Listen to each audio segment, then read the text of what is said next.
Yes, nongeye kwifuriza Ibyiza mwese nshuti bakunzi ba RTS Sports ikaze nanone mu rwama kuri imikino yo ku mugani burayi. Transfer news, sports analysis, team talk and breaking news. Here we brief sports do make imikino European sports news only. Amakuru imikino yo ku mugani burayi yonyine niyo twebwe tuganiraho. Ni byinshi bizamuka byose tukabigarukaho ahangaha mu ma equipe mukunda abari menshi ariko byose byagiye bizamuka nabigarukaho. Hanyuma duhere mu kinyamakuru Court Offside batubwira ko ama equipe atandukanye nini nkuru yananditswe na TBR batubwira ko Manchester United, equipe ya Liverpool, equipe ya Chelsea, equipe ya Real Madrid, ama equipe yose ari gutagetinga Maguire, defender wa equipe ya Crystal Palace.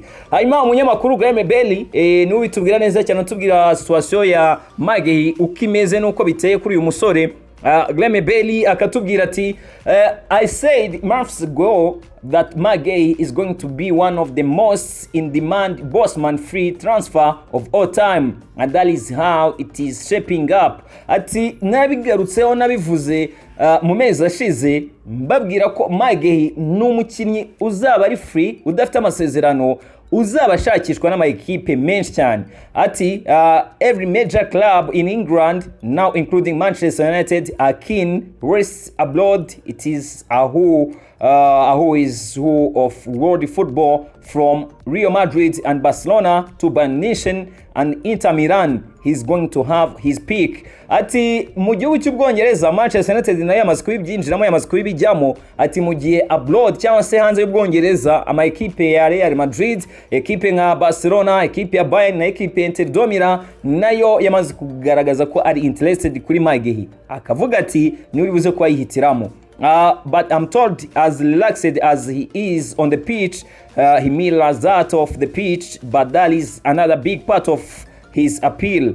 His character is a huge reason why all those clubs have no qualms about going for him. Ati gusa nubwo nyine ayo ma equipe atandukanye menshi amushaka nubwo yose ari interested, ni umukinnyi bigaragara ko atuje cyane ari calme mu kibuga murabibona, hanze y'ikibuga nabwo murabibona. Ati ni umukinnyi rwose bigaragara ko nta gitutu ariho, nta pressure ariho, ari no mpamvu ayo ma equipe akomeye yose amutekerezaho cyangwa se amwifuza bitewe nyine niyo character, bitewe n'uburyo bashobora kuba ari gushakishwa n'ama equipe menshi ariko nyine ukabona ko mu kibuga ari gutanga umusaruro nta kibazo na gito afite. Maguire, he's one to watch. Transfer target as a talking point. Uyu musore w'umwongereza Maguire nkuko Court Offside byandika ndetse na TBR ndetse n'umunyamakuru twarimo twiyambaza cyangwa se uyu expert Iremereye. Hanyuma tukajya mu cyamakuru Echo Liverpool Echo uwo bita Wayne Rooney mu ntambara y'amagambo na Virgil van Dijk. Ntabwo byoroshye na gato nyuma ya commentaire Virgil van Dijk yumvise nyine Rooney yamushyizeho mu minsi ishize. Virgil van Dijk yaje amusubiza, Rooney nawe ntiyatinda ahita nawe yongera aramusubiza. Hanyuma Virgil van Dijk yatangiye avuga ati well I didn't hear him last year. Yego mbabwire ko mwaka ushize ntago nigeze mwumva. Avuga ati it doesn't hurt me, to be honest. I feel like just to come back to his particular player, and this obviously a region big player of the game. I can say all the only positive things, but I feel like that comment, I would say it's a bit of a lazy criticism. Ati mufitiye respect ari cyubahiro mugomba umuntu nka Wayne Rooney. Ati ni umuntu nubaha cyane. Uyu captain wa equipe ya Liverpool, Virgil van Dijk ati mufitiye respect ari cyubahiro mugomba kandi of course ndakimuha Wayne Rooney. Atari ko nyine yanarize yebwo sesenguzi bwe ari ukuntu nyine harimo ubunebwe cyangwa se harimo gukabya. Avuga ati ubwo sesenguzi bwe rwose ari ukuntu harimo gukabya ndetse n'ubunebwe bwinshi. Hanyuma uwo bita Virgil van Dijk agakomeza agaruka kuri commentaire ya Wayne Rooney Rooney wavuze ko nyine yasubiye inyuma cyangwa se atakiri ku rwego, akavuga ati that's my personal opinion, it's easy to blame the other player but he knows as well as everyone else we do it together, trying to help each and every one of us to try to get out of this. Like I said last year, when things go well, you don't hear that at all.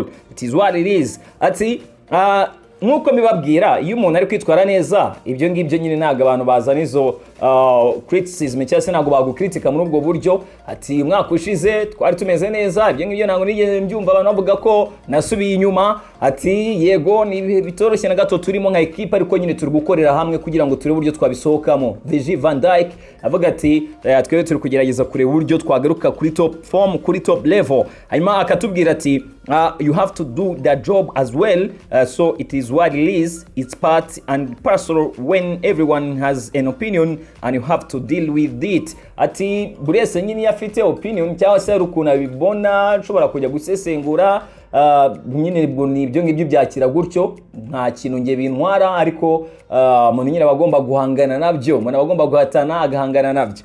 Virgil van Dijk ati and there are no hard feelings, by the way I don't take it personal whatsoever, but I feel like that. Ati ntago mbifata nyine nk'ibintu biri personal cyangwa se nk'ibintu nkaho yanyibasiriye cyangwa se nkaho ari ikintu dupfa, nyine bibari ibintu biri aho ngaho umuntu arabyumva bigatambuka ubuzima bugakomeza. Virgil van Dijk agaruka kuri Wayne Rooney wavuze ko yasubiye inyuma cyane, forume ze za drop-ins. Hanyuma Wayne Rooney akimara kumva nyine Virgil van Dijk avuga ati analyze zawe ziba zirimo ubunebwe, ati hari ukuntu nyine izo criticism zawe nyine zitaba zimeze neza cyane. Wayne Rooney waza legend wa equipe ya Man U, nawe yaje kumusubiza muri BBC podcast. Intambara y'amagambo ewana nugusubizanya byose ibingibi bituma football y'urayiryoha, bizamukana na pressure nyine bigatuma football iryoha cyane. Hanyuma uwo bita Wayne Rooney ati Van Dijk similar to Mo Salah over the last 5 years. He's been one of if not the best defender in the world, and last year it was hard to say anything bad because he was that good. Ati Virgil van Dijk we na Mohamed Salah rwose cyo nababwira nuko nabakinnyi umwaka ushize n'abakinnyi bari beza. Ati nka Virgil van Dijk umuntu ashobora kwemeza ko nyine ari we mu defenseur wa mbere ku isi mu myaka 5 ishize. Hanyuma Wayne Rooney agakomeza tubwira ati I'm sure he come out and say he probably hasn't been as best this season if he's honest with himself, and as a captain your job if things aren't going right is to speak to your teammates.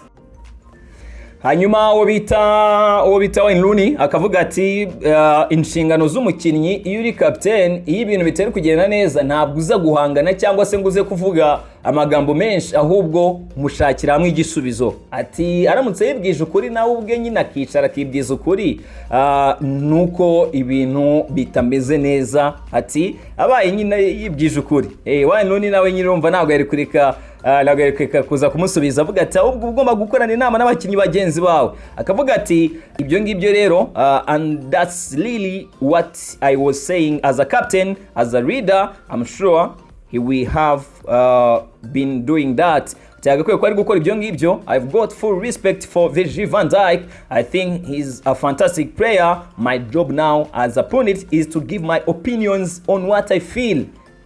Wayne Rooney ati akakanya inshingano zanjye nk'umupundit cyangwa se nk'umwanaliste ntugutanga nyine opinion cyangwa se ibitekerezo byanjye nkuko mbyiyumvamo cyangwa se nkuko niyumva. Akavuga ati I'm sure if you ask him or you ask Arne Slot, he probably has not been as good as he has been over the last few years, and that was my comment. Ati haba Arne Slot buramutse baganirije bahuriza ku kintu cyuko nyine nkuko yari ameze mu myaka ishize, agari ku munsi nyine ameze. ubwo rero ekipe ya Liverpool irize kugaruka mu kibuga ikina na Real Madrid muri UEFA Champions League. Gusa nyine kuri Virgil van Dijk barakubwira ati twebwe turabizi kandi turi gukora cyane kugira ngo iyi situation tuyirimo tuyivemo twe twagaruka kuri top form, kandi birumvikana ko nicyo cyiza, nicyo ekipe ya Liverpool ikwiye kubikora. Kandi as a captain of course birumvikana ko ni inshingano ze kugira ngo abakinnyi bagenzi be abafashe bagaruke kuri top form bakomeze bitware neza cyane. Hanyuma nibyo ngibyo kuri ekipe ya The Cops Liverpool. Niute cyane n'andi makuru ni menshi, ni byinshi bagenda bizamuka. Ubwo kuri The Reds ese urabona iziva imbere ekipe ya Real Madrid, ubwo utubwira hano muri commentaire. Hanyuma nkajya ku mutoza uwo bita Gareth Southgate. Murabizi ko numwe mu batoza bahujwe na ekipe ya Man U, byose yabisobanuye byo kuzajya gutoza ekipe ya Man U, byo kuba yajya gusimbura Ruben Amorim. Ubwo ukamenya ko namaze kwa ninja mu cyamakuru express.com. Ni icyamakuru rwose kitubwira ko uyu mutoza yabishyizeho umucyo byose yabishyizeho umucyo byose bita Gareth Southgate. Aganira muri BBC Breakfast, uyu mugabo yavuze ati I had an amazing time. Obviously, the great thing with England is that there is this higher purpose. I joined the FA to try to help English football become better, to help youth development in particular. I somehow stumbled and ended up in the first team manager's job, and we had a pretty good period. Ati yatangiye nyine dusobanurira ko ikintu cya mbere yakoze muri FA afasha muri development y'umupira w'abakiri bato w'Ubwongereza. Ati birangira nanagizwe umutoza wa ekipe nkuru. Ati ntago ari ibintu byari byoroshye ariko nyine nakazi nakoze. Avuga ati I'm not desperate to stay in football. I've had 7 years in football, which is amazing. Ati ntago najijinganya cyangwa se nagira wenda amakenga kuba nababwira ko umupira w'amaguru ndibuze kuba nawugumamo cyangwa se ntawuvuyemo, turi kuba nakomeza akazi ko gutoza. Ariko nyine nanabibutse ko nagize imyaka maze imyaka 37 mu mupira w'amaguru, kandi ni imyaka yose nishimira nakunze cyane. Avuga nyine kugiye no ko yagaruka mu nshingano z'ubutoza. When asked if a major managerial role could tempt him back, nimba nyine aramutse ahawe offer yo kujya gutoza nka club yagaruka, Gareth Southgate yabisobanuye. Ubwo nyine kubibaza cyangwa se byo guzwa na Man U byose no kugira ngo tubishyireho umucyo nkuko yabyitangarije muri BBC Breakfast. Uyu mutoza, uyu mugabo w'Umwongereza ati well, you can never say never, because I have just seen Martin O'Neill at his age go to Celtic. Ati ntabwo ibyo ngibyo nyine wabihakana, ntabwo wavuga ko bitazabaho cyangwa se bitashoboka, cyane ko nabonye na Martin O'Neill umugabo w'imyaka 73 ahabwa inshingano zo gutoza ekipe ya Celtic. Ati why not? Kuki njyewe se nyine ntavuga ko ndamutse mbonye offer nziza tora kuba nafata ako kazi. Avuga ati but it's not something that's high on my agenda at the moment. I'm enjoying the work around the leadership. I'm enjoying my work with young people, very determined to try and make a difference there. Ati gusa ntago nababwira ko mu byo nteganya cyangwa se mu byo ntegura ari ibintu biri hafi cyane cyangwa se mbipanga nk'ibintu byihutirwa. Ntago muri agenda yanjye ari ibintu nyine biri so close, ariko nyine icyo nababwira cyo nuko kuba nahabwa inshingano cyangwa se kuba nakongera kumutoza, ibyo ngibyo byo ntabwo nabi ruling out.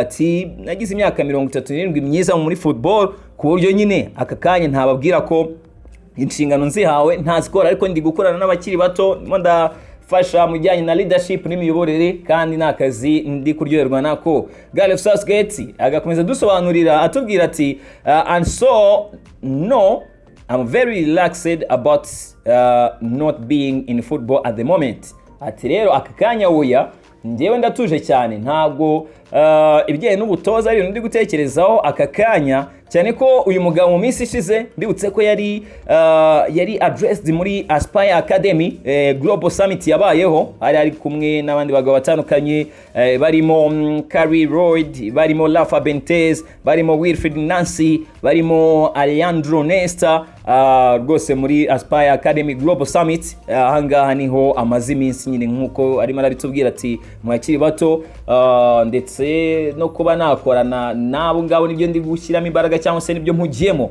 Agada ibyo dusobanura nyine Gareth Southgate ubwo abamubara cyangwa se abamutekerezaga ko yazajya gutoza equipe ya Man U akatubwira ati the most important thing for developing football is developing coaches. Ati ikintu cya mbere cyiza cy'umupira w'amaguru wawe ukorera kugira ngo uwuteze imbere nuko wafasha abatoza kuzamuka nabo bagatera imbere. Ati we are all constantly learning, bringing people together to share experience and ideas helps us all grow, especially as the game continues to evolve. Ati ikintu cya mbere cyiza cyo gukora no guhuriza abantu hamwe mukiga kuko natwe tuba tukiga hanyuma tugasangira inaribonye tukaganira buri umwe wese agafasha undi kuba yava ku rwego rumwe akajya ku rundi kugira ngo dukomeze cyane ko n'umupira w'amaguru nawe nyine ugenda ukura uva ku rwego rumwe ujya ku rundi. Mbibutse ko his managerial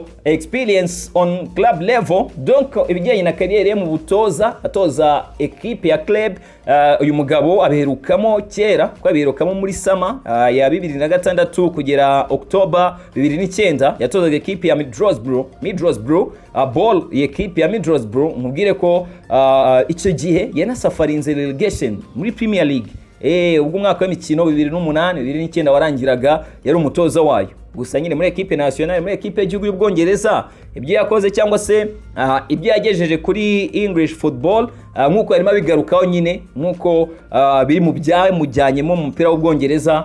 Twese turabizi success y'Ubwongereza yego major trophy gikombe nagwa bageruka vuba ariko ama finals final ya Euro 2020 final ya Euro 2024 donc kubera equipe y'igihugu y'Ubwongereza mu knockout stages muri World Cup byibuze bashe kugera muri izo za kimwe cya kane donc baberuka kuri era ya Gareth Southgate. Ubwo bivuga ko nyine kuri Thomas Tuchel nawe afite inshingano zo kuba yatanga umusaruro muri equipe y'igihugu y'Ubwongereza. Gusa kuri Gareth Southgate ari dusobanuriye neza abamutekereza kuba yajya gutoza equipe ya Man U aratubwira ko nyine izo nshingano aramutse azihawe ntiyazanga ariko at the moment ntago ari gutekereza kuba yagaruka mu bintu byo gutoza aka kanya. Hanyuma ndihuta cyane amakuru azamuka nyakomereze muri equipe ya Arsenal this evening ni byinshi cyane ubwo namaze kugira mu kinyamakuru football 365 batubwira ko equipe ya Arsenal yamaze kuba yumvikana na Bukayo Saka icyo twita contract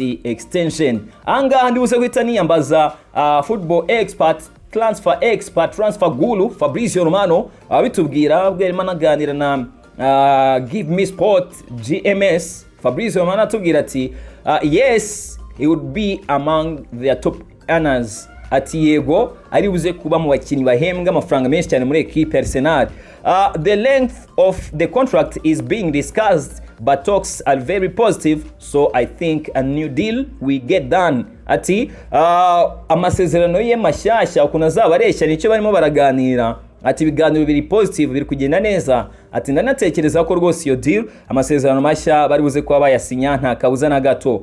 Hanyuma uretse Fabrizio Romano undi munyamakuru nawe ukomeye cyane journalist Sasha Tavoleli nawe arabikonfirma ko Bukayo Saka agiye kongera amasezerano muri equipe Arsenal. Hanyuma umushahara we yavuze ko uri buze kuba ari record breaking salary. Donc umushahara uri buze kuba ushyiraho agahigo cyangwa se uri buze kuwushyiraho amateka cyane ko ari buze guhembwa amafaranga menshi cyane. Tavoleli Sasha ati while England has already given its verbal agreement to continue negotiation, the London club is making numerous overtures to finalize a deal that could extend Saka's stay at the Emirates until June 2030 with a record-breaking pay rise. Ati ibiganiro biri kugenda neza hagati ya Bukayo ndetse na equipe Arsenal kugira ngo yongere amasezerano agume kuri Emirates. Amasezerano ari inyuma cyangwa anarenga 2030 hanyuma akaba yazamurirwa amafaranga ahembwa umushahara we. Sasha Tavoleli ati the salary being discussed could approach 14 million euro gross per season. Miliyoni 14 z'amayero, miliyoni 14 z'amayero niyo mafaranga agiye kujya ahembwa Bukayo Saka kuri season. Amafaranga menshi cyane. Sasha agakomeza tubwira ati this is a sign of confidence from owner Stan Kroenke but also a desire to send a message of strength and stability to the competition. Arsenal is doing well and can keep its biggest star. Ati ibingibi bivuze kuba bitanga message cyangwa se ubutumwa kuri no ku bandi bakinnyi bigaragara ko owners ba equipe ya Arsenal Stan Kroenke bari gukora akazi katoroshye na gato kugira ngo bagumane abakinnyi bayo beza equipe ya Arsenal harimo kongerera nyine uwo mushahara geste nziza. Ibingibi bikaza binajyana n'akazi gakomeye cyane ari nabyo Sasha Tavreira akomeza tubwira ati it is noted that the Gunners have made it clear in recent meetings that they want to build around Saka for many years, while club chiefs have been keen to shut down any potential transfer activity regarding their prized assets. Donc ibingibi ranajyana n'akazi kamaze iminsi gakorwa. Murabyibuka ko uretse Bukayo Saka turimo turavuga William Saliba yongereye amasezerano, Gabriel Magalhaes yongereye amasezerano, abakinnyi barimo Leandro Trossard amafaranga ahembwa muri equipe barayongereye, umuzamu David Martin Raya amafaranga ahembwaga barayongereye, uyu munsi Julian Timber nawe bari kuganira kugira ngo bazamure amafaranga ahembwa. Byose biza nyine bigaruka ku kazi kari gukorwa inside muri equipe ya Arsenal the Gunners. Bigaragara ko ni equipe rwose birimo neza cyane, ni equipe plans zayo ndetse n'imishinga migari yayo ubona ko ari imishinga itanga umusaruro. Ibingibi bikanajyana na interview ya William Saliba bamaje nimba inshuti ye banazamukanye bakuranye uwo bita Kylian Mbappé rote. Hadufoto twagiye tugaragara uwo bita William Saliba bamubaza nyine kubijyanye no kuba yazakirana na Kylian Mbappé, kumubaza kuri contract ye muri equipe ya Arsenal, kongera amasezerano ndetse no kuri deal Real Madrid yashakaga kumuha. William Saliba ati yarimo aganira na Telefoot, ni French TV station Telefoot. Muri interview William Saliba ati of course it's really tempting when a club like that is interested in you, but I wanted to win titles at Arsenal first before thinking about anything else. Ati yego abiteye nyine ushobora kuba wakumva ushaka kugenda cyangwa se ntago ari ikintu cyoroshye kumva equipe nka Real Madrid kwifuza, bishobora kuba byagushyira mu bishuko byo kumva wajyayo. Atari uwo bita William Saliba akomeza atubwira ko nyine of course nubwo Real Madrid yamushakaga kuguma muri equipe ya Arsenal ari cyo kintu cya mbere yarashyize imbere kugira ngo atware ibikombe muri equipe ya Arsenal the Gunners. Hanyuma mubaje nyine kujyana no kongera kuba united with Kylian Mbappé, kuba wenda yakongera agakina na Mbappé, his old friend, rwose banakuranye muri Ice Bondi. Ako gafoto umwana akabonye bari muri Ice Bondi, dufoto rwose nimba utaratubonye nzatubasharinga hano kuri RC Sport. Hanyuma William Saliba ati no the bond connection is with the French national team for now. Ati rwose reka mabwire ko ibyo ngibyo byo bitashoboka akakanya. Oya ati nge nawe n'ubundi tuba turi kumwe mu ikipe y'igihugu, uko kubana nawe cyangwa se iyo connection hagati yanjye nawe izakomeza kubera mu ikipe y'igihugu muri equipe nationale. William Saliba agakomeza atubwira ko nyine still ikipe ya Arsenal yashakaga kugumamo kugira ngo atware ibikombe. Hanyuma nkuko CIAS ibitubwira, Saliba is worth in the region of 95 to 110 million euros, taking into account his age, contract and performances level. Niko gaciro ariho miliyoni 83 kuri 96 angana mu pound. Gusa amafaranga nyine n'abahembwa ngo yarongerewe cyane nyuma yo kongera amasezerano mwe muri top earners cyangwa se mu bahembwa menshi cyane muri equipe ya Arsenal the Gunners. Hanyuma amakuru ni menshi cyane bazamuka nyihutemo nko updating mubwire ko Madrid Universal itubwira ko Franco Mansantuono ntabwo yakoranye imyitozo n'abakinnyi bagenzi be mbere yuko bakina na equipe ya Liverpool umukino ku munsi w'ejo muri Champions League. Inkuru ya Madrid Universal ikatubwira ko uyu musore rwose ntabwo yagaragaye kuri Valide Bebas Sports City facility uyu munsi, ntabwo yakoranye n'abandi myitozo, yagize ikibazo groin pain rwose arimo arababara. Hanyuma nkuko statement ya equipe bigarukaho baratubwira bati following tests carried out today on our player Franco Mansantuono by the Real Madrid Medical Services, he has been diagnosed with pubalgia. Ubwo rero urumva ko batubwira bati his recovery will be monitored. Donc ku munsi w'ejo muri Champions League ntabwo uri buze kuba ubona uwo bita Franco Masantuono. Igihombo gikomeye cyane kuri equipe ya Real Madrid, gusa ifite effectif nini ku buryo abandi bakinyi bakina. Hanyuma nkuko nimo kubwira Evening Sports ni hute muri tudukuru tundi tubiri natwongane ku musozo. Ikinyamakuru Sport Witness kiratubwira kuri Chelsea Wonder Kids uwo bita William Estevao wasubije nyine abamwibazaho byinshi cyane. Yarimo aganira na ESPN Brazil, uyu mwana uwo bita William Estevao, super player maestro tarahatari, uwo bita William Estevao aganira na ESPN Brazil. Umwana w'imyaka 18 yavuze ati I didn't worry about that rebel because I'm 18 years old. Nobody is full ready at 18. I thank God that things didn't happen exactly how I or others wanted in Brazil. Agakomeza avuga ati it's about maturing and growing. I handled it calmly and my family was always with me. Agaruka nyine kujyanye no kuba yakaruma pressure ku myaka 18 ko yitwaraga muri Brazil ukari kwitwara muri equipe ya Chelsea. Intangiriro ze vuga ati umuryango wanjye rwose tuba turi ku munsi ku munsi, ati ndanashimira Imana kuko si kubwanjye ko niyo yamfashije kugira ngo mbe ndi kwitwara neza cyane. Hanyuma uyu musore ngutse ko yatsinze igitego equipe ya Ajax ku itariki 22 October muri UEFA Champions League. Hanyuma yanabigarutseho cyane avuga ati don't even mention it. Before the Champions League game, I had a little knot in my stomach. Hearing the anthem from inside the pitch is surreal. Ati mbere na mbere icyo gitego mwemuretse no kukigarukaho mbabwire ko kumva indirimbo ya Champions League numvaga binu munda, numvaga bwoba munda bwinshi cyane.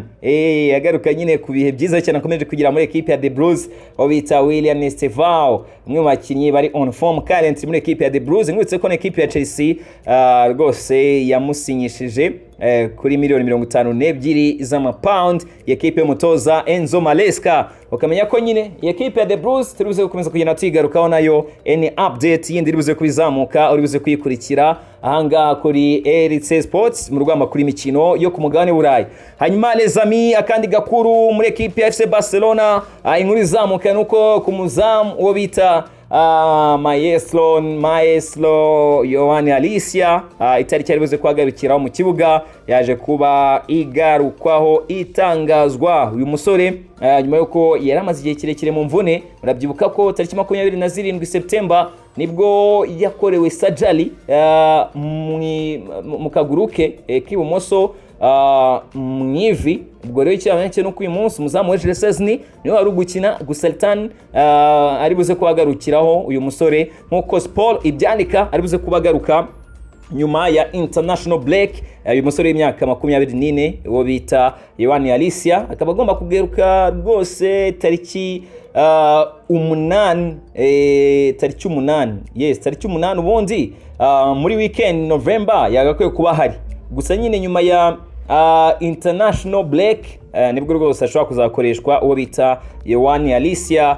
Uyu musore byumvikana ko kuri equipe ya FC Barcelona igaruka rye it's a very big boost muri rusange. Hanyuma amakuru azamuka menshi les amis, nimba barakoze subscribe wowe tuzamukana ngushimire cyane, ngushimire cyane. Hanyuma soreze kuri aka gakuru Football Insider batubwira ko ni nkuru batubwira bati Manchester United have opted to rival Manchester City for the signing of highly rated 16-year-old Leicester City winger Jeremy Monga. Manchester City are ready to go through a tribunal to sign him. They tried in April 2025 but failed to get a deal done. Kipe ya Man U na Man City bahanganiye umuwinga wa ekipe ya Leicester City, umwana ukiri muto y'imyaka 16 bamwita Jeremy Monga. Na update kazamutse akakanya muri transfer, muri transfer. Hanyuma ubwa kandi gakuru David Ornstein akaripotinga ko Erik ten Hag namwe mu batoza bari gutekerezwaho muri equipe ya Wolverhampton kugira ngo abe yagaruka mu gihugu cy'Ubwongereza. Erik ten Hag se muramwakira muri tere cyane kongera kumwakira muri champion y'Ubwongereza muri Premier League. Ubwo mutubwire hano kuri RC Sports. Call for offside DT. Manchester United and Tottenham are closely monitoring 23-year-old England centre back Jack Braithwaite, who Everton don't want to sell and vary him at around 17 million pounds. Bamwita Jared Braithwaite. Iyi nkuru nari nayigarutseho ahangaha kuri RTL Sports kuri ekipe ya Man U na Tottenham zose ziri guhanganira uwo bita Jared Braithwaite. Agakuru ka nyuma Sport iratubwira iti Arsenal and Barcelona are tracking France under 16 captain Larsene Megan Pave. The 15-year-old has scored 15 goals and registered 12 assists in 24 games for Montpellier under 17. Donc equipe ya Arsenal na Barcelona zihanganiye umwana ukiri muto w'umufaransa akaba ari captain wa equipe ya Montpellier, bamwita Larsene Megan Pave, akaba afite imyaka 15 yonyine. Batsinze ibitego 15, atanga imipira 12 avuyemo ibitego mu mikino 24 muri equipe ya Montpellier. Ukamenya ko andi makuru uri buze kuba yakurikira mu masaha ari imbere, mu minota iri imbere hano kuri RTL Sports. Transfer news, sports analysis, team talk, and of course breaking news. Here we brief sports, do make imikino, European sports news only. Amakuru imikino yo ku mugani burayi yonyine niyo twebwe tugarukaho hano kuri RTL Sports. Ubwo ngushimiye cyane aho twaturi kumwe, nanakwifuriza gukomeza kugira icyumweru cyiza. Stay in touch, stay connected. Dusubire mu kanya.